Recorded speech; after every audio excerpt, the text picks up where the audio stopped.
Kama nilivyoahidi wafuatiliaji wangu wa channel yangu ya Lodness Enterprises, niliwaambia kwamba nitaanza kuwaletea masomo ya batiki na hivi tumeshaanza tayari. Kwa hiyo karibuni sana tujumuike pamoja tuweze kufurahia mafunzo mbalimbali ya utengenezaji wa batiki pamoja na vijora. Hii hapa ni episode ya kwanza, kwa hiyo ambatana nami mwanzo mpaka mwisho. Nina nakala ya kitabu nimeandika kinaitwa Miliki Kiwanda Chako, kina uwezo wa kukusaidia. Lakini pia ukipenda kujiunga na madarasa yangu kupitia WhatsApp utanitext kupitia 0783500971 ili uweze kujifunza kiundani zaidi kuhusiana na batiki, vipimo pamoja na viambata vyote ambavyo vinahitajika katika utengenezaji wa batiki. Kumbuka kwamba hii unaweza kaifanya ikawa ni ajira kwako, hata kama una ajira nyingine basi inaweza kawa ni ajira kukuingizia kipato kingine. Karibu sana kwenye ujasiriamali. Naitwa Almasi, ni mwalimu wa ujasiriamali kutoka Lodness Enterprises. Kama unapenda ujasiriamali basi unaweza kusubscribe kisha twende pamoja. Hatua ya kwanza msikilizaji ambayo unapaswa kuizingatia ni kuandaa kitambaa. Kwa hiyo kitambaa chetu kilikuwepo tayari lakini kilikuwa ni issue ya kukata. Sasa leo tunaenda kukata size ambayo mtu anaweza akashona za gauni yake au anaweza kashona blouse pamoja na sketi kwa wale ambao ni watu wa jinsia ya kike. Kwa hiyo tunakata vizuri pale. Baada ya kukata, kitu kingine ambacho kinafuata, lazima uwe na idea mkunjo ambao unatamani kukunja. Kwa hiyo sisi leo tunaenda kukunja mkunjo wa reli.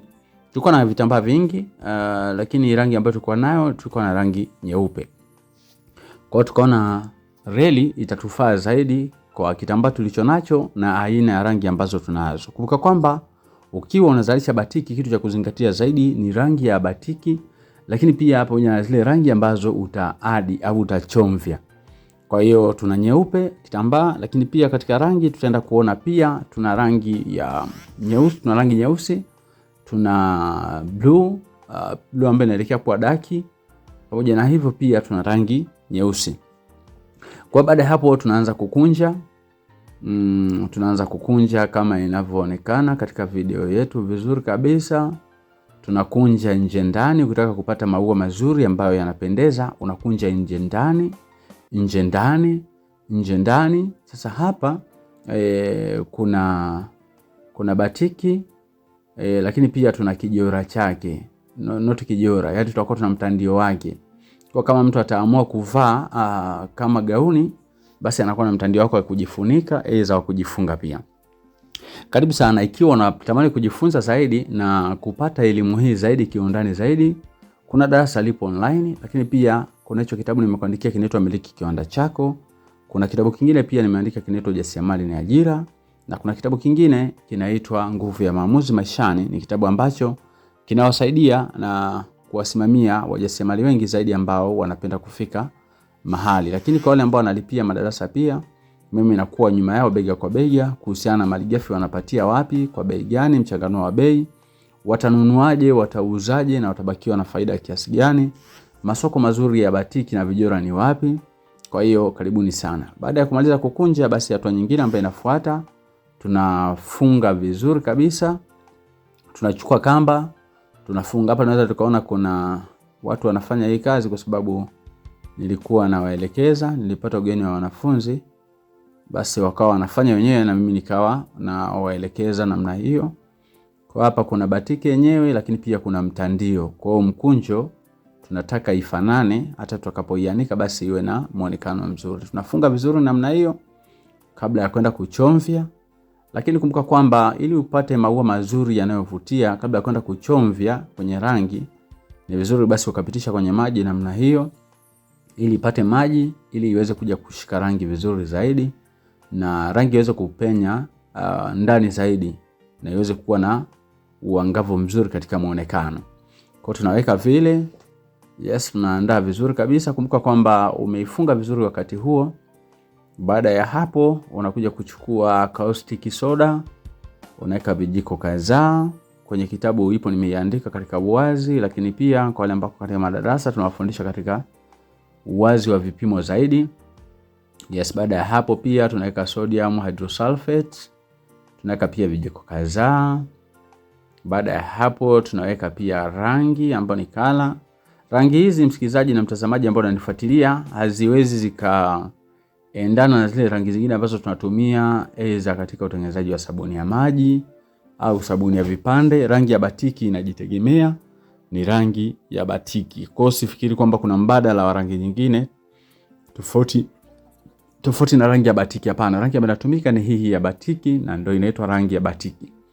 Kwa hiyo tunachanganya pale caustic soda, tunachanganya na sodium hydrosulfate, tunachanganya pamoja na rangi. Baada ya hapo unakuwa nimeshaandaa maji yangu ya moto. Ninapima kiasi ambacho ninakiweka kulingana na vipimo vyangu. Yes, nachukua yale maji ya moto yameshachemka sana. Yes, ninaunganisha pale, ninayapima vizuri kwa kipimo ambacho nakihitaji pale. Afu baada ya hapo ninaunganisha na vile viambata vyangu vile ambavyo nishavikoroga, yani rangi, caustic soda pamoja na sodium hydrosulfate. Yes, namna hiyo. Unaweza kuona inachemka kweli kweli. Baada ya kuunganisha sasa utakoroga kidogo tu. Kabla hajaanza kupoa unaanza kuchovya. Nakumbuka kwamba batiki ukichovya baada ya kupoa haitakolea. Kwa ni vizuri sana ukaweza kuchovya wakati bado ni ya moto. Kwa hiyo tutachukua vitambaa vyetu ambavyo tayari tumekwisha kuvifunga tayari, tumeshaviloanisha kwenye maji tayari. Baada hapo tunavichovya. Na katika kuchovya pia hapa tutaweka rangi mbili. Kwa hiyo rangi ya kwanza tunaweka nyekundu kwa chini, na ndio maana unaona kuna pande zingine ziko juu hatutazichovya hizo. Then tutazikorogea rangi nyingine afu tutachovya na huu upande wa juu ambao hujapata rangi. Kwa hiyo tulikuwa tumekunja maua ya aina nyingi tofauti tofauti kwa sababu tulikuwa tunatengeneza mzigo na ulikuwa na order na mteja alitamani kupata maua zaidi ya 10 ambayo yanatofautiana. Yes, unachovya na kwenye rangi angalau basi ikae dakika 5 ili iweze kufyonza au kunyonya ile rangi na kuimeza mpaka kwenye vile vyumba vya ndani, kwa sababu unapokuwa umefunga batiki kuna vyumba ambavyo vinakuwa umevibana na kamba.